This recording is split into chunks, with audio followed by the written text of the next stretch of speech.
What is up, folks? Welcome back to We Bleed Podcast. We are back for some Ravens news and notes, as well as a little bit of draft preview.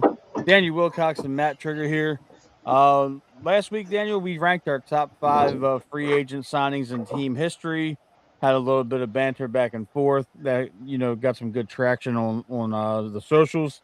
But here we are, another week in the off season, and the talking heads on these nationally syndicated shows on our television screens are talking trash about Lamar Jackson yet again. I mean, what did you I, expect?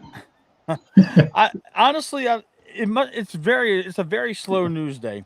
It's not even OTAs. It's not even team mini camp. It's voluntary workouts. Our star quarterback and our team leader, Lamar Jackson, showed up to the first day of voluntary workouts. He hasn't in years past. The national media is making a big deal about it, but there's a new regime here, a new coaching staff. Hmm. Um, so just getting there and getting to work and getting familiar with those guys is a very important piece. We're in the beginning of April. July is training camp, so the work starts now. This seems like a non-issue to me. It's like a complete non-starter. What are they making it too big of a deal?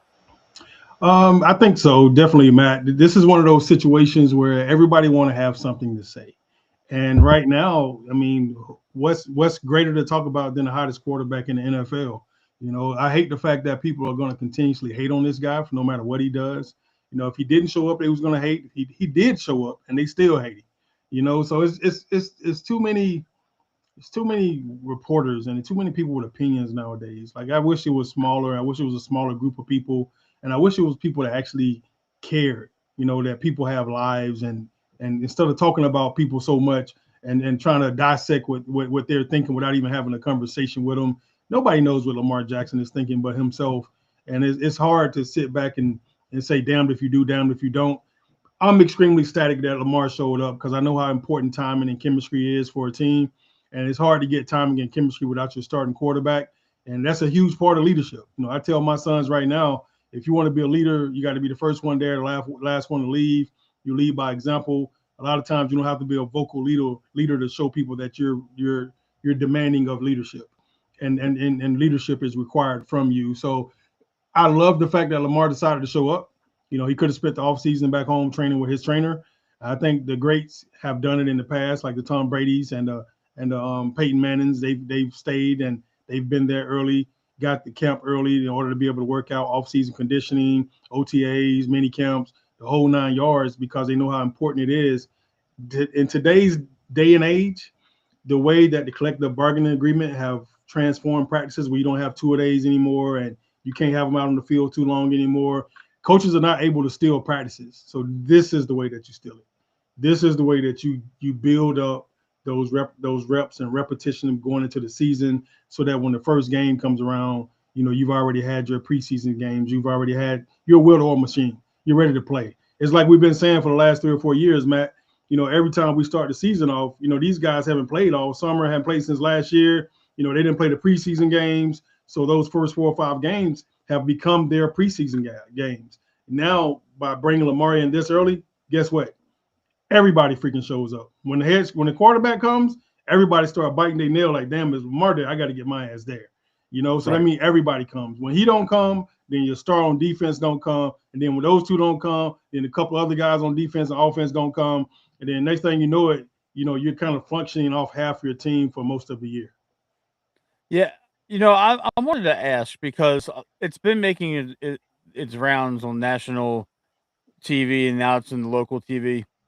Mm-hmm. Former New York Jets coach Eric Mangini um, mentioned that he thought Lamar Jackson essentially showed up at the first day of voluntary workouts to spite John Harbaugh. We're now 3 months removed from the entire saga of John Harbaugh getting fired. Um, Coaching staffs have been hired, things are being implemented league wide, Mm-hmm. and it's not just one or two places.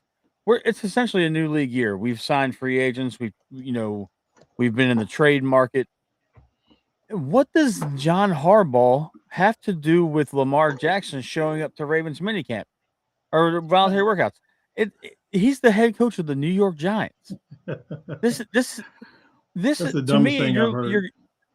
you're grasping for straws. And one of Lamar's biggest detractors, Dan Orlovsky, had some comments about it in that same vein as well.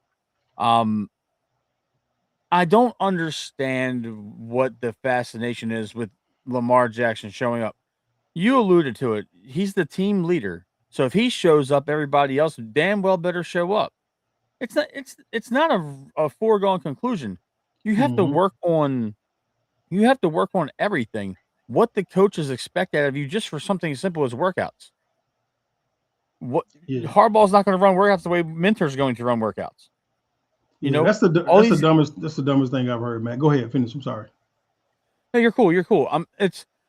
It just doesn't make sense to me because you now have a very young and very inexperienced coaching staff for the most part at the NFL level, and they got to figure out how they're going to coach a team full of Pro Bowlers and all pros. And Hmm. it starts with workouts. You got to set the tone somewhere. And like you said, you don't want half your team not showing up. So the team goes as Lamar goes, no matter if it's on the field or off the field.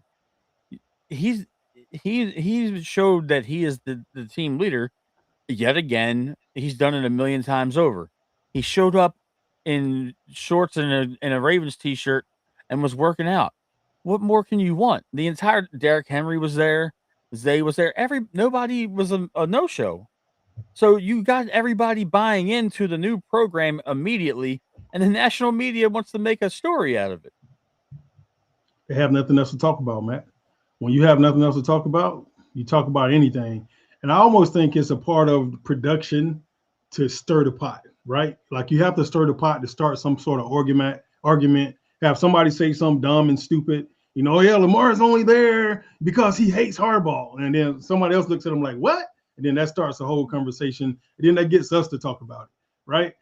So I think it's all part of the game, man. It's all part of the conversation. It's the bait and switch, thing, the whole thing with baiting and switching. You put the bait out there, somebody's gonna bite. Next thing you know, it stirs up this whole debate.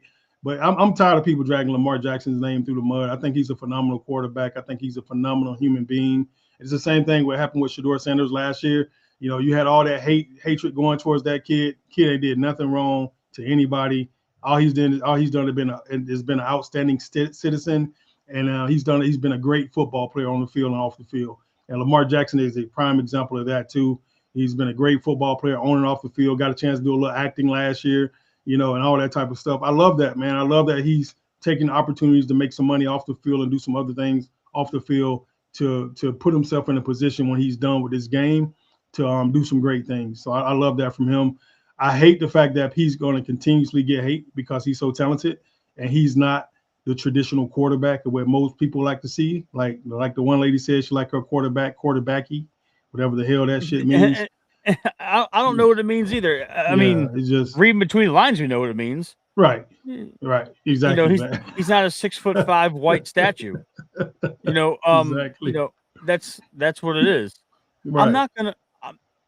And in today's day and age, going from Pee Wee football all the way to the NFL, dual Hmm. quarterbacks are more common now than not. The prototypical statue gunslinger strong arm quarterback that Hmm. can throw the ball 70 yards from the pocket, Right, with somebody draped all over him. Those days are gone. Quarterbacks right. aren't built like that anymore. They're not 6'5" and 250 pounds. You know, guys that are built like Manning and Andrew Luck and Cam Newton, Hmm. that's a yesteryear. That you're now getting athletes that play quarterback and they're 6'2" and 220, and Correct. they can move their feet and still get going. Josh Hmm. Allen being the lone exception, he's like really the biggest quarterback I can think of in the NFL right now. He looks like a tight end playing quarterback, and there's Correct. nothing wrong with that. But Nothing. Yeah. I I just know that he's never gonna elude the criticism, and it's because he doesn't, for a lack of a better term, he doesn't shuck and jive for the cameras. He's not he's not your your flashy all-American style quarterback. He's not your Jalen Hurts, he's not your Patrick Mahomes, he's not your Joe Burrow. He's not doing commercials, he's not appearing on all these shows. He half the time he has his hair out in a fro and he's got grills. You know what I'm saying? Mm-hmm. He's not somebody that these people want on TV all the time. And right, Orlovsky's known for the most egregious lack of a situational awareness in football history, where you're on the goal line, your own goal line, and you're trying to run a bootleg to the right, and you run out of bounds. Yeah, he You gonna know, hate you said that, Matt. who cares?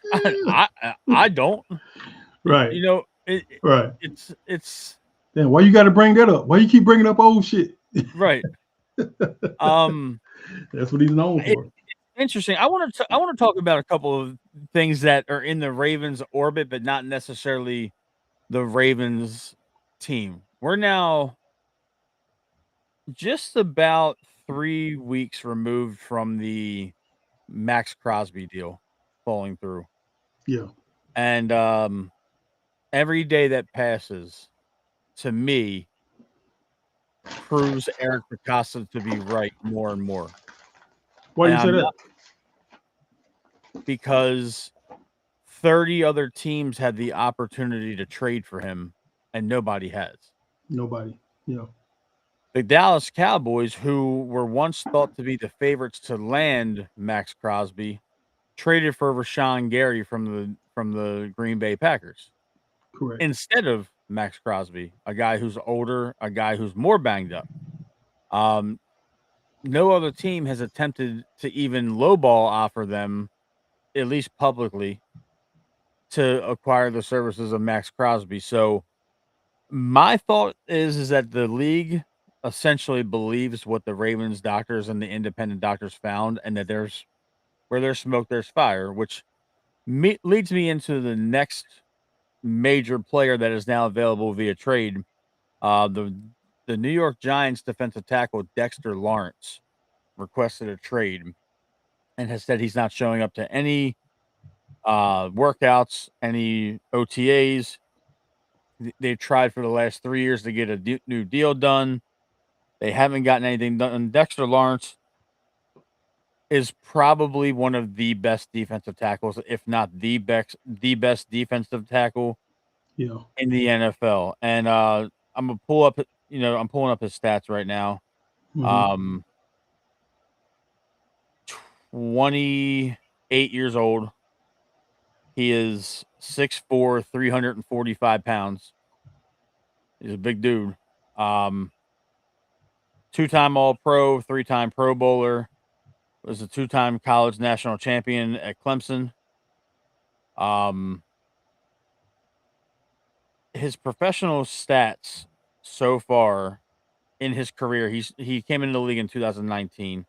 He's got 30 and a half sacks, a combined 341 tackles, 103 QB hits, 40 tackles for a loss, Wow. 1 career interception, 5 forced fumbles in his, and he's been hurt a lot. He's been banged up quite a bit. But if you're the Baltimore Ravens, we are now 2 weeks from the NFL draft. What do you do? It's a little bit tricky because John Harbaugh is your head coach. He's probably the de facto general manager as well. If Ravens, fans have paid attention enough, Harbaugh essentially ran this team with Eric and not under Eric. Because he had a direct line to Bisciotti. If you're the Ravens, do you hold fast on trading the first round pick again, or do you potentially call the New York Giants and say, what will it take to get Dexter Lawrence in Baltimore? Now, there's a lot of cap logistics. He's making a good bit of money.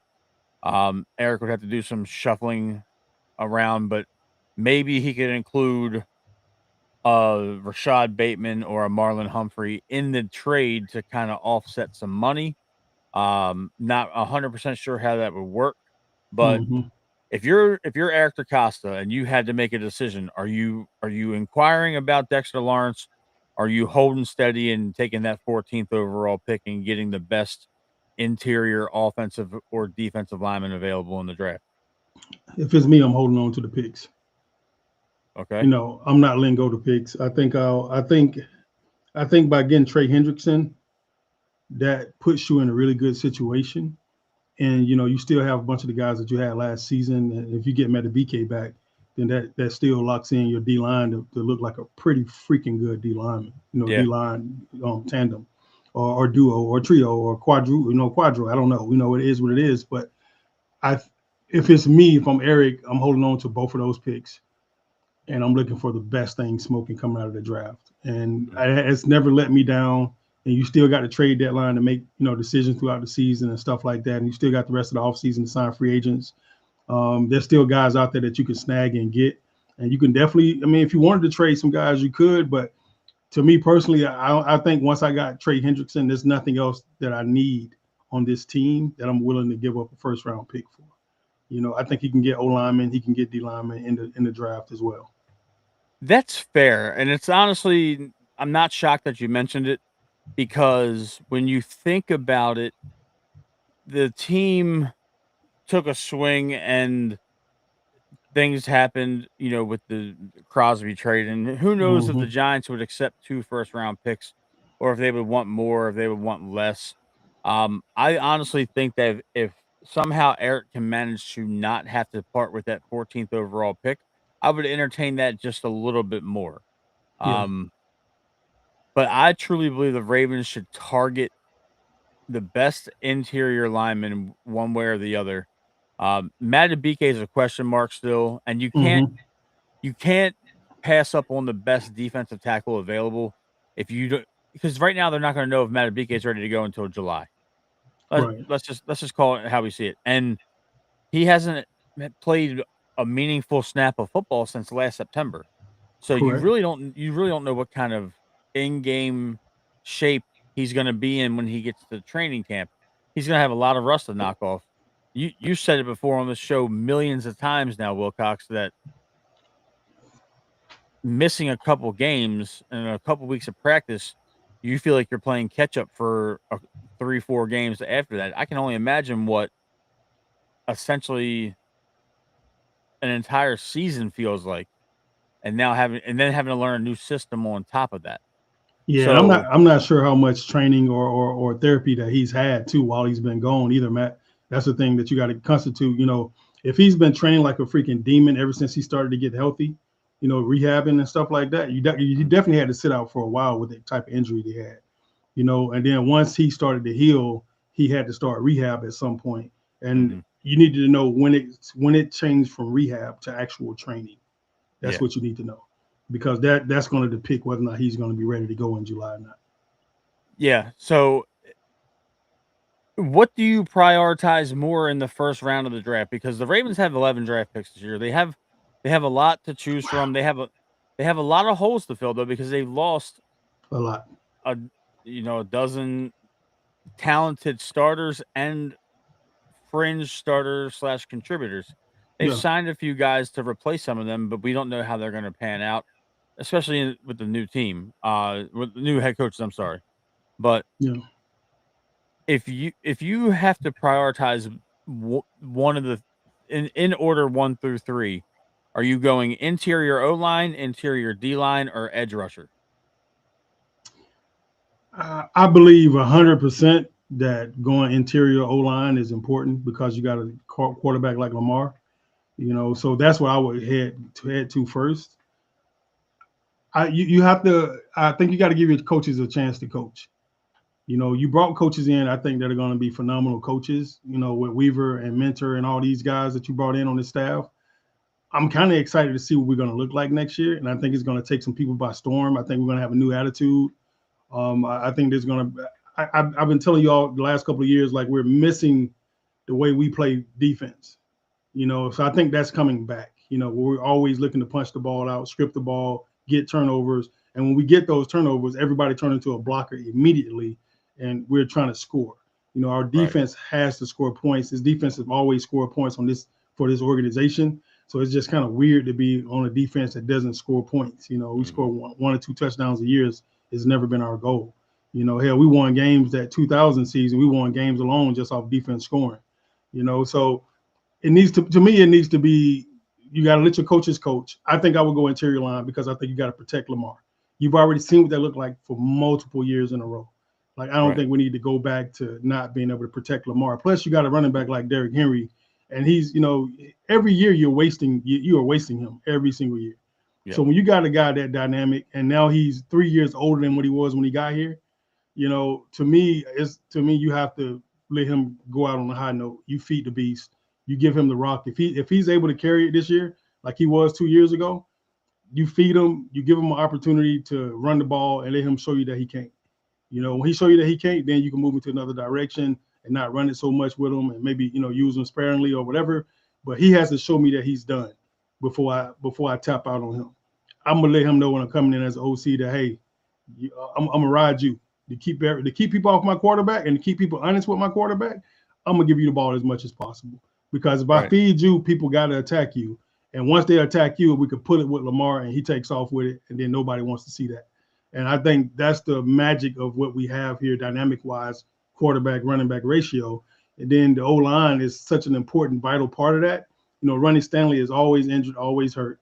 You know, so he's always gonna miss 3-4 games this season, you know, out of the 18 games that they're playing now. So because you have that dynamic, you got to have some versatility on O-line with a guy that can play tackle and guard and a guy that can play guard and center. You got to have some versatility. We got to bring that back. We've had guys like that in the past, and we just didn't have it at all last year. But you got to bring those type of players back, and you got to see what this young kid could do that you brought in last year, Jones. You know, I don't understand like why he didn't play more last year. I don't know if somebody didn't like him or he did something wrong or he didn't look athletic enough. He had that shoulder surgery. I know, but he came back off the shoulder and he seemed like he was fine to me. He looked really good to me when he played. Yeah, you know, and that I think you can all but pencil him in at one of the guard spots. It's probably going to be right guard because we did give John Simpson a 3-year, $30 million contract to come back to the Ravens. He was good while he was here. A little undersized, but he was serviceable in that department. Yeah, I'm fine with that, as long as you're a dog. Right, and he, you know, he's going to fill that left guard role admirably. So when the Ravens are looking at offensive linemen, a lot of guys keep popping up. You know, didn't we sign a center already too? Didn't we sign a center? He's going to be a depth piece. He was the backup center in Atlanta. So so looking at it, I think the Ravens need to draft a true guard. That way you can kind of make him versatile for guard and center, because you want to put your best 5 offensive linemen on the field. And you don't want Simpson or Jones on the bench. So if you're going to draft the kid from Penn State, Ione, he's a big dude. But if you can teach him to play center, I know it's a tough position to learn at any level, but you could also ask Simpson to learn center, you know, and kind of make sure that Ledford is putting the best 5 out there. Or what the Ravens could possibly do is draft another tackle, and possibly do to Rosengarten what they did with Yanda and kick him inside. Right. And then you can make Jones or somebody of that nature a center, because Jones is a bigger offensive lineman, but he's not that long, lean tackle that the Ravens go for. Stanley's a lean, long, you know, tall tackle. You know, in years past, Orlando Brown Jr., you know, when we had, you know, going back to your days, Jared Gaither, J.O., Zeus Sr., we had a lot of long arm, you know, tall tackles, and this has always been our MO. True. No matter what. So I think that they should go more interior centric, and I think they really need to go trench heavy in this draft, though. Wilcox, they got to. They gotta focus on the trenches. In the second round, get the best defensive tackle you can grab. who cares if he's a run stuffer or if he's a pass rush guy? We didn't address the defensive line, the interior defensive line last year until the 6th round with Peebles. Yeah. And I know we had other needs at other positions, which is understandable, but Peebles is also a 6 foot, 285, 290-pound speed rusher. Yeah. And he didn't even dress for a quarter of the games last year. And I'm not saying he's a bad player, but the numbers just that's how things shook, and you have to deactivate people, which I find completely ridiculous. That's another conversation for another day. But I wanted to ask your opinion on the notion that there's some pundits that believe we should draft a tight end or a wide receiver with the first round pick. I I think Tight that end, maybe. unless you don't plan on re-signing Zay Flowers, why are you drafting another first round wide receiver? Right. Because I feel at this point Lamar Jackson doesn't need another person that's going to want the ball. We already got that enough. And I'm not Yeah. saying that we have an amazing league topping skilled player set, but Zay's a wide receiver 1. Mark's Yeah. still tight end 1. Derek is still running back 1. He might be the second or third best back in the league still at the age of 31. Right. And you got these other guys that we need to see what they're about. Bateman, Devontae Walker, you know. So I don't necessarily unless they feel Mark Andrews is going to be done after a year or two, a first round tight end might be good. I mean, why But would I you just, sign him for 3 years if you think you're gonna be done after a year? I You mean, know, I why not get give him it. a 1 year deal? I get that, and that does make sense. Right. You know, But I would definitely draft a tight end. I wouldn't draft another. I wouldn't draft another receiver because I think you can steal a receiver, and I think we still got talent on our depth chart. You know, but we could use somebody that's a 4-2 type guy to blow the top off that shit. You know, and give us some real deep ball threat. I mean, looking at the draft, it seems like the draft is deep with speedy wide receivers. Yeah. I just unless you got a plan for offensive line and you think you can get somebody at the top of the second round that might fall out of the first round, and you can trade up with it in that second round, and get rid of some of these picks and make them more meaningful with higher spots. I Hmm. would get that, but a lot of people are mentioning the kid from Oregon, Sadiq, Kenyon Sadiq. Yeah. He's wide receiver fast. He's linebacker big, and he's your new prototypical tight end. That would it be great to pair him with Mark Andrews? Yes, Yeah. but I just feel like we have more of a need protecting Lamar than giving Lamar targets Correct. because it doesn't matter how many pass catchers you have for Lamar if he's running for his life again this year. Yeah. I mean, I'm looking at the list right now from the combine. There's about 10 guys that was in that 4-3, 4-2 range. You know, you got Brendan Thompson from Mississippi State, Xavier Thomas from LSU. I mean, he ran a 4.28. Deion Burks from Oklahoma ran a 4.3. Jeff Caldwell from Cincinnati ran a 4.31. Bryce Lance from North Dakota State ran a 4.34. Dazon Scribbling from Mississippi ran 4.36. Malik Benson from Oregon ran a 4.37. Chris Brazel from Tennessee ran a 4.37. Roman Wilson from Hawaii ran a 4.39. Now, I don't know any of those guys by name, but when you're talking about blowing the top off it, all these guys won't be in the top 32 picks. So some of these guys will fall second round, So if you can grab a guy with one of these 4.2 times or 4.3 times, there's only two guys in the 4.2 range, but there's another 1, 2, 3, 4, 5, 6, 7 guys in the 4.3 range that we may be able to grab one of those guys in the second round to be able to have somebody to blow the top off of it. That's what we honestly missing. We missing a Xavier Worthy type to really just mix things Yeah. up and just run away from some guys when it ain't supposed to be a touchdown, and he's so damn fast that it becomes one. We missing one of those guys, a Tyreek Hill type. Now okay, when you break it down like that, that Yeah, makes a lot of sense to me because Zay is more lateral quick than he is he is. straight away fast. Yeah, So I get that part. Now you have somebody that can go on the other side of Zay and stretch the field and get that Correct. bracket coverage, and then you got Zay isolated with probably the other cornerback that they think can be on an island, but he's going to win a lot of one-on-one matchups. So I do agree with you there. I don't know unless that kid Carnell Tate from Ohio State falls to Mm-hmm. 14. Yeah. I don't think he gets past the Bengals, honestly. Yeah. I don't believe he gets past the Bengals. But Yeah. if They he let gets T. Higgins go, right? no, they paid T. Higgins. Okay. I thought he just left and went with somebody else somewhere else or something. I thought I heard that. No, I don't believe Higgins. I believe Yeah. Higgins is still a Bengal. But, Got you. I don't believe Tate falls.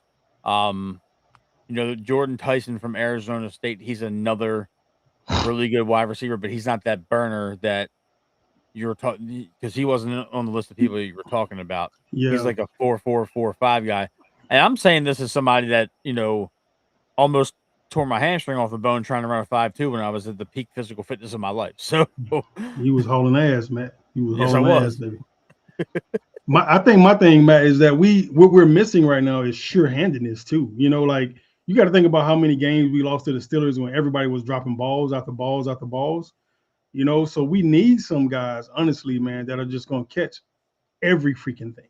That's Right. why I love D Hop so much, and that's why I feel like we should have been trying to get the ball to him more because he's such a sure-handed receiver that he keeps us in games because he don't drop any damn thing. He gonna catch the hard catches.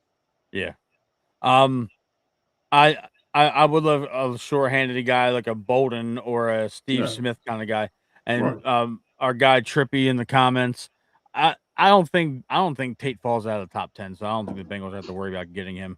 Um, yeah. I it's a lot to think about, and it's just so many different scenarios, but they gotta get Lamar Jackson some help. He's not 22, 23 years old anymore Yeah, to where he can outrun a lot of these guys. He's in his age 30 season.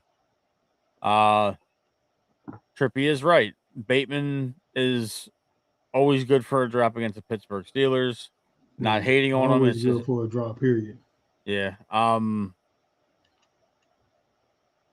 D Hop, I would if the money was right and DeAndre Hopkins wanted to give it another go, especially in this Ben Johnson esque offense from Declan Doyle, I would see that happening. Trippy, mentioning John Jennings. The only thing about Jennings though is that right now he's pretty much telling people through his agent that he wants wide receiver one money, and I don't think anybody is going to give him Yeah, 35 to 40 a year. Um, that's just where I'm at with it personally. I don't believe that we're gonna go that direction, honestly. It just remains to be seen what we're gonna do. We're gonna know a lot more in the coming weeks. We're gonna deep dive into a lot of these prospects.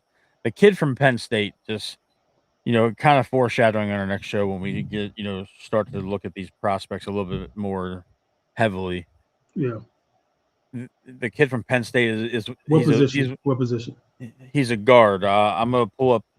Olava Vega, Leon, Yeah, Loan, or something like that. I Loan, yeah. Penn State, Penn State. inside offensive lineman, considered by some the best offensive lineman in the class, offering high level interior play. Yes. 6'5", 330. Mm-hmm. Um, in his college career, he did not give up a sack the last 2 years, from what has been reported. Yeah, I don't think Uh, he'll fall to 14 uh, it's a lot of mock drafts have him in the 8 to 14 range. range. Yeah, He reminds you of Sewell from the Lions, typical big yeah, Samoan mauler. yeah. Uh, not as athletic as Sewell, but of that mold. Um, to take it back to your playing days here, Wilcox, he's a Grubbs. Ben Grubbs. He's a Okay. Ben Grubbs. He's a Ben Grubbs. Sound like he's a lot bigger than Ben though. Ben wasn't that big at all. Yeah, but I'm just saying, like, physical style. Got you. Yeah. You know, the road grading. You know, the nastiness to like him. Yeah, we need that yonder type. Grubbs yonder type. I don't want to compare anybody to Marshall Yonda because he's a one-on-one. To at least to me, he's probably the best right guard of his generation. The dude was incredible to watch. I agree with you 100%. Yonder was a freaking dog. Yeah, you know. I mean, what about this kid from Miami? What do you think about him? Mauga. Yeah. Offensive tackle. He's 6'5", 329. I know we're not trying to get OTs right now, but hell, I wouldn't mind. I wouldn't mind that either. I mean, because then you have options, you know, to kind of shuffle people around. I like the kid from Alabama, Caden Proctor. I believe he's 6'7", and he's pushing 370, maybe 365. He's built similar to Orlando Brown Jr. Okay. I like the kid Spencer Fano from Utah. Okay. He's a tackle that would probably slide into guard with relative ease. Boy ran a 4.9. Yeah, he's 40. He can move. And what about the kid from Georgia, the Monroe Freeland kid? I would like that too. Now I think we could probably nab him if we traded back in the first round and got more picks and some more assets like that. But I think you can't really go wrong with these big name offensive linemen coming out in the draft this year. To me, you grab one of them, and this is a no brainer. But to me, my preference is Ione or Fano. You know, Spencer Fano. Yeah, I think he would. Those two seem like they would fit the mold of what we're trying to do. Okay. And as Trippy just said in the chat, Fano's got experience at all 5 positions at the college level. So really, you could draft him and say, "Hey," so you could draft him and say, "Hey, he's our day 1 starting center next year." Oh wow! And you could have Fano at center, Simpson and Emory Jones playing your guards, and Stanley and Rosengart to tackle, and all of a sudden you got a pretty good offensive line again. Didn't Yonder come from Iowa? Yonder was an Iowa. Yes. What about this Logan Jones kid from Iowa? I was watching a little bit of his YouTube. He's good. I don't think he's a first round pick, but if he's there in the second round, I would take him. Even if you draft Fano or Ione in the first round, if he's sitting there in the second round, I would double up on offensive linemen. And then somebody's gonna have to, you know. I think I would too, man. I think the first 2 picks I'd take O-lineman if I could. You know? Yeah. And then that third round pick, and then you go and get one of those defensive tackles, because there's always gonna be somebody that falls. There's always gonna be somebody. Yeah, every year. Because like right now, a lot of people are infatuated with the linebacker from Ohio State, Sonny Styles. I think he ran a 4.3 something and 40, prototypical, but he reminds me of the kid Isaiah Simmons that came out of Clemson that could play every position on defense a couple years ago. And he's floated around the league, and he's currently looking for a home. I believe he's looking for a home, but he's one of those guys that's like a sub package linebacker. But he's big enough to play defensive end. He was playing safety for a while. You know, he was he was a little bit heavier than Hamilton, but same build. And he was fast as Hamilton, and he can't stick around right now. So I think Styles, you know, being the darling of the draft, helps us with one of these linemen potentially falling to us. You know, I'm just hoping that these teams fall in love with each. You know, now I'm seeing the Alabama quarterback Ty Simpson. Yeah. He's starting to rise up draft boards. You know, obviously the Mendoza kid's going to be Is he still the first. projected to be first pick overall? He's still projected to be first pick. And speaking of the Las Vegas Raiders, they gave your boy a lot of money. Now it ends up being a 1-year, $20 million deal. But if Kirk Cousins can hit some escalators, it's going to be another $100 million plus. I don't know how this man, Kirk Cousins' agent, needs to be a first ballot Hall of Famer. They need to write a movie about his agent. Oh yeah, like they wrote a movie about a fictional Cleveland Browns general manager. Yeah, they need to make a movie about his agent because that's incredible. Yeah, he the real star. Shit, the agent is the real star. He's the real star. Kirk Cousins is on his fourth stop. Washington, Minnesota, Atlanta. Yeah. And now Las Vegas. Atlanta was the biggest dumbass out of all of them, though. It's like, bro, what? He just coming off of Achilles tear surgery, yeah, and then you sign him not knowing if he's going to be 100%, he's going to be healthy, he's going to be gunshot. You don't even know, and he still hadn't been to a playoff his entire career. Yeah. Like, and you ain't been to no playoff game in forever. Like, come on. And they've replaced Kirk with Tua. Horrible front office, but they just need to fire everybody in Atlanta. I'm sure your sports talk down there is just tearing them boys apart every week. I mean, they need to. Everybody in the front office in Atlanta need to be gone. They just hired Matt Ryan, and he come in and bring Tua in. Like, come on, bro. I don't know what the damn say.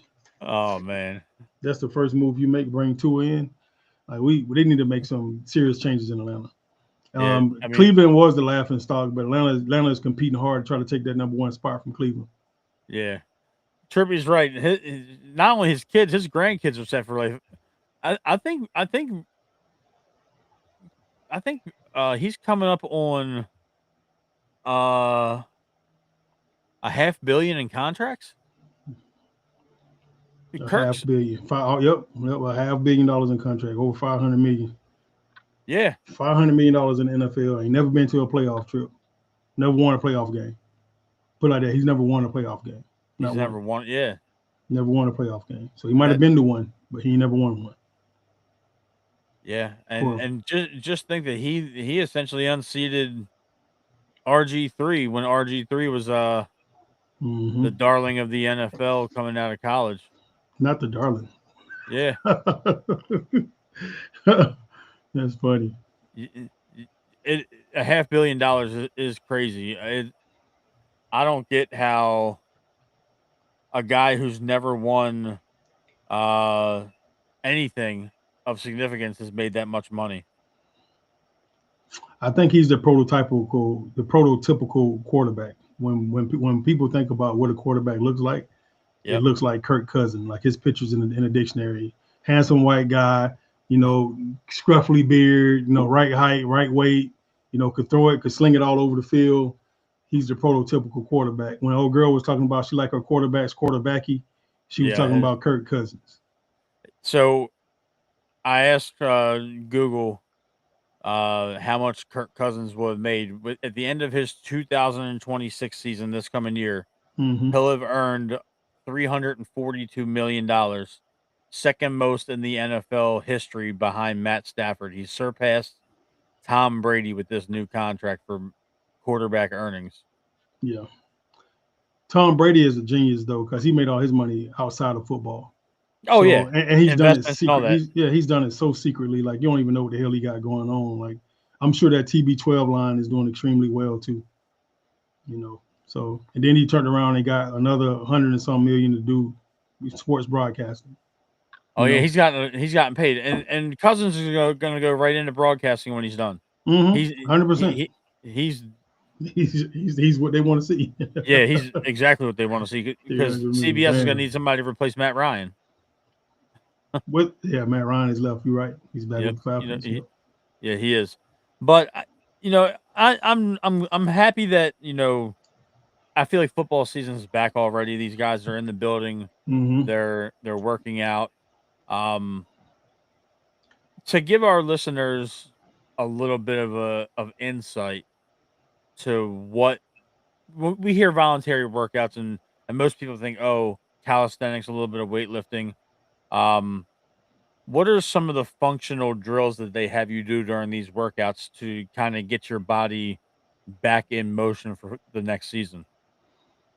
They do a lot of different things, Matt. I mean, we're going to hit the weights hard. It ain't a little bit of weightlifting at all. The interesting thing about off-season lifting with the team is a lot of times you don't get pushed as hard as you get pushed by a personal trainer back home.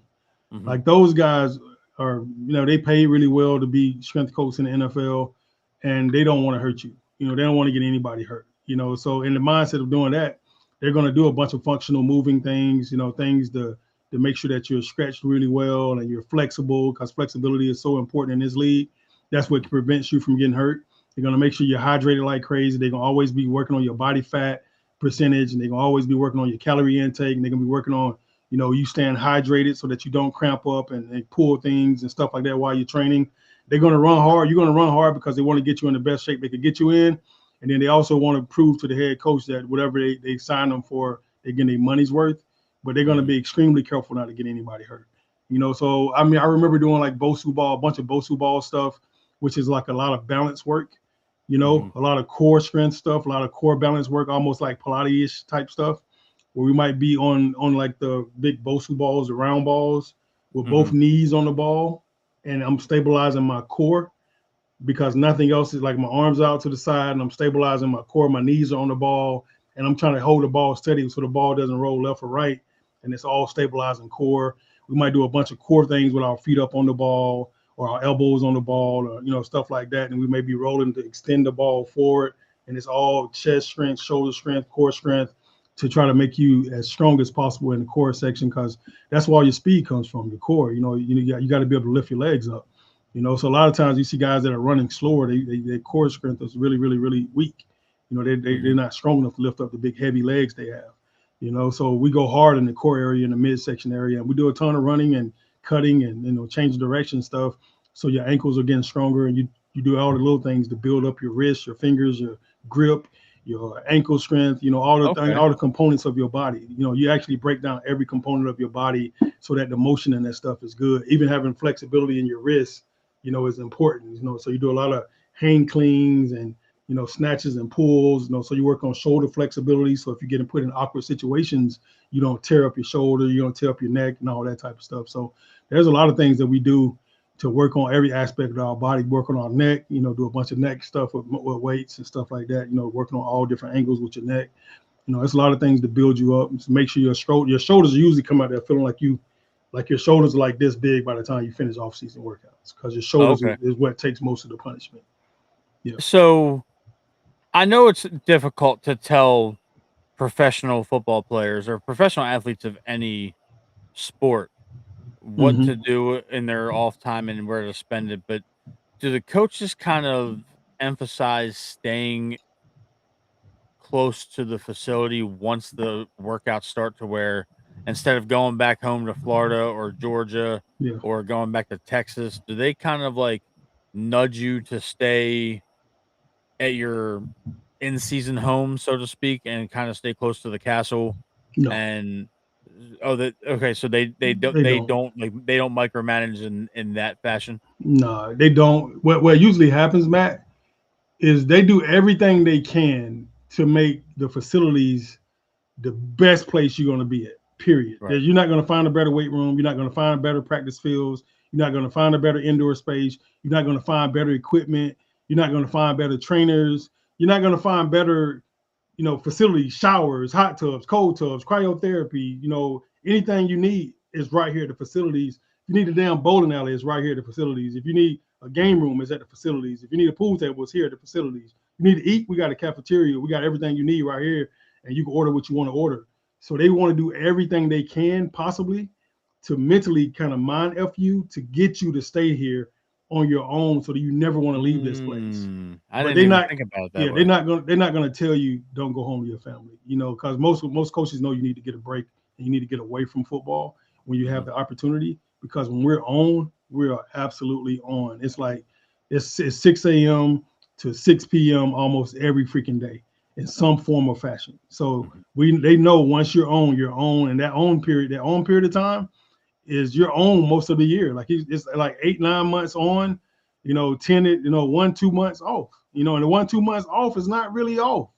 You know, like you're preparing, you're doing other things, you're still training, you're still working out so that you come back in some kind of shape when you get there. But like, the team that won the Super Bowl just won the first week of January. Yeah. You know, or the first week of February. That's right. You know, You're absolutely right. Here we are in March, you know, and these guys are already back. You know, in April, they right back on the field already at the facility. So you don't get a lot of time off, you know. So you have to take the time to get away when you can.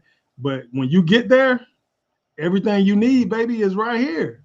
Where you gonna go? Like hell, Harbaugh used to have food trucks pull up outside in the parking lot, just in case you didn't like the food in the cafeteria, just so you can go out to the food truck and get what you want. It was on the Ravens. Get whatever you want. Ice cream. They came with all types of food trucks. You just never know what it was gonna be. You need to get your car washed. The car wash guys come to the facility. You ain't got to leave for That's that. insane. We got you. Yeah, everything you you can need. afford right that here. shit. And No, we had to pay the car wash guys. Stop hating that. We had to pay the car wash guys. We had to tip them too, you know. But look, it was right here at the facility, and they got paid extra for being at the facility. Look, you know, man. I might go out and get my car washed for $25, but at the facility I got to pay $50.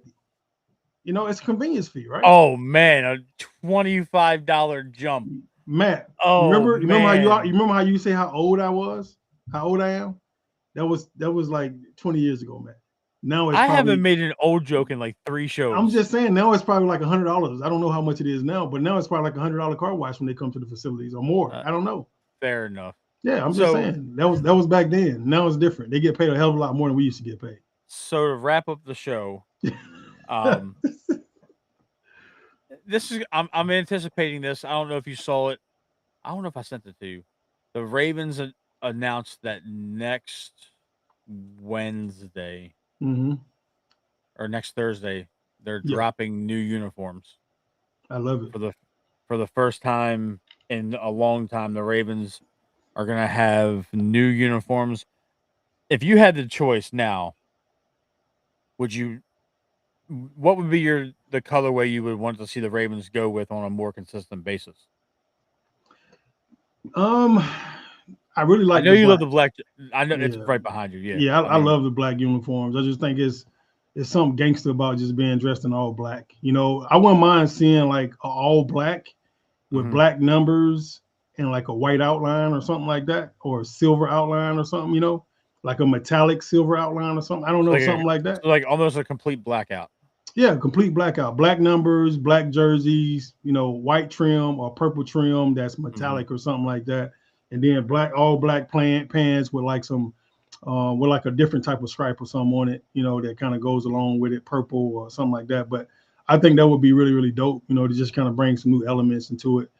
I believe we got to incorporate more of the Raven stuff in it, you know, the beak or the claws or, you know, something like that to kind of make the jersey just look like it's moving on its own. You know, maybe like Raven claws, like it's scratched across the chest of the jersey or something. With the numbers down. That would be something that Nike would probably try to incorporate. Kind of like the Oregon Duck stuff where they got all the leaves, like the feathers and stuff on the thing. I kind of like that look. I think that'll be dope for the Ravens. I'm just curious as to what they're going to do because there's been hints that they're going to kind of go back to the old school the front facing bird with the wings spread. I don't know what they're gonna do, but next on the 16th. So that is next. I'm sorry, that's next Friday, I believe. Next Thursday. Next Thursday. Okay. Yeah. Next Thursday, the Ravens will do a new uniform reveal. So looking forward to that. It's probably gonna leak well beforehand because the Orioles just have a new City Connect jersey, and it got leaked before they even had a chance to announce it. But that'll do it for this episode of We Bleed Purple podcast. It's been, nice catching up on some of the national non-news about our quarterback, the uniforms, the draft, potential trades. We're going to dive a little bit more into the draft next week as we get closer, Wilcox. And that will do it for the show. Let them know where they can find you, brother. Hey, man, you can always find me on IG at Daniel.Wilcox and X at Coach Wilcox. Where they can find you at, Matt? MTrig WBP on X, MTrig89 on Instagram. Follow us on Instagram at We Bleed Purple Podcast, Twitter or X at We Bleed Purple Pod. And make sure you like, subscribe, set your notifications, and share it with your family and friends. We Bleed Purple Podcast on YouTube. We are pushing towards 400 subscriptions for the 2026 football season. Make sure you share it with your family and friends. We will be live again next week, and we are done. Let's do it. Bird game.